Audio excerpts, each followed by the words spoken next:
நமச்சிவாய. திருச்சிற்றம்பலம். சிவாய நமக. சிவசிவாய நமக. நீ ஒன்றும் கொடுக்கவில்லை என்று ஒருபோதும் எண்ணாதே. நீ கொடுப்பது உனக்கு தெரியவில்லை என்பதால் நீ ஒன்றும் கொடுக்கவில்லை என்று எண்ணி உனக்குள்ளே நீ தூக்கம் படாதே. நின் சுவாசம் வழியே தாவர உயிர்களுக்கு சுவாசம் அளிக்கின்றாய். நின் நினைப்பு வழியே உன் ஆன்ம பலத்தை நினைக்கும் உயிருக்கு நீ கொடுக்கின்றாய். நின் இருப்பு வழியே உன் உடற்சூட்டை பூமிக்கு கொடுத்து கொண்டு இருக்கின்றாய். நின் வாழ்க்கை வழியே யார் எப்படி வாழலாம், எப்படி வாழக்கூடாது போன்றவற்றை சொல்லாதே. சொல்லவே கூடாது. கூட செய்து காட்டி வாழ்ந்து கொண்டும் இருக்கின்றாய்.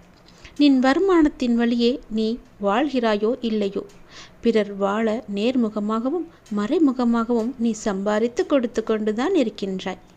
நின் வேலை, செயல், இயக்கம் போன்றவை வழியே இந்த பூமியின் சுழற்சி முதல் இந்த பிரபஞ்சத்தின் சுழற்சி வரை உன்னை அறியாதே கூட உன் பங்களிப்பை கொடுத்து கொண்டுதான் இருக்கின்றாய். நீ என்னுடையது என்று பாதுகாப்பதை எல்லாம் யாருக்கோ தூக்கி கொடுக்க பத்திரமாக பாதுகாத்து கொண்டிருக்கின்றாய். இறுதியாக உன்னையே கொடுத்து உனக்கு அடுத்த ஜெனிக்கும் உயிருக்கு இடமும் கொடுக்கின்றாய். இனி நான் ஒன்றும் கொடுக்கவில்லை என்று எண்ணாதே. அந்த மனம் உனக்கு வேண்டாம். அந்த நான் தான் நீ கொடுப்பதையே உனக்கு மறைத்து கொண்டிருக்கின்றது. இந்த பிரபஞ்சத்தில் உள்ள அனைத்து உயிர்களும் தன்னை அறியாதே அதன் செயல் போல எதையாவது எப்போதும் கொடுத்து கொண்டுதான் இருக்கின்றது. தன்னையே உனக்கும் கொடுத்தவன் உன் வழியும் கொடுத்து கொண்டுதான் இருக்கின்றான். கொடுக்காதவன் என்று யாருமே இல்லை.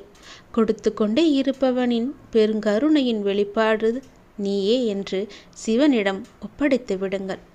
பெற வேண்டிய வரம் என்பது அவரிடமிருந்து ஒன்றே ஒன்றுதான். என்ன வரம் தெரியுமா? பெற்றது எல்லாமே வார்த்தை கடந்து வேறேதும் இல்லை என்ற தெளிவுதான் அவ்வரம். அதுதான் மெய். அந்த தெளிவு சித்தித்து விட்டால் வாழ்வே ஆனந்தம் என்ற மெய் புரிந்துவிடும். ஆன்ம விடுதலையும் கிடைக்கும். மற்ற வரன்கள் யாவும் எதிலாவது சிக்க வைத்து கொண்டே இருக்கும் என்பது மெய்யே. திருச்சிற்றம்பலத்தினிடம் நீங்கள் நடராஜ சிவனின் பெருமையை போற்றி அவருடைய பாதங்கள் நீங்கள் தஞ்சமடைந்து விடுங்கள். சிவனை போற்றி எல்லாட்டவர்க்கும் இறைவா போற்றி, போற்றி போற்றி என்று சிவனை போற்றி கொண்டே இருங்கள். எல்லா உயிருக்கும் தோற்றமாம் பொற்பாதம் என்று திருவெம்பாவையில் உயிர்கள் உலகில் இடம்பெறுவதற்கு பரம்பொருளான சிவபெருமானே முதலில் அறிபுரிந்ததான் என்று மாணிக்கவாசகரே குறிப்பிட்டிருக்கிறார்.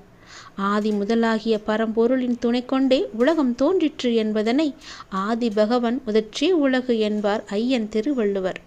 எல்லா உலகங்களிலும் உள்ள உயிர்களும் அருமையான சிவ பரம்பொருளை போற்றுவதற்கு உரியன என்பதனை உலகெல்லாம் உணர்ந்து ஓதற்கு அறியவன் என்று பெரிய புராணத்தில் தெய்வ சேக்கிழார் குறிப்பிட்டிருக்கின்றார்.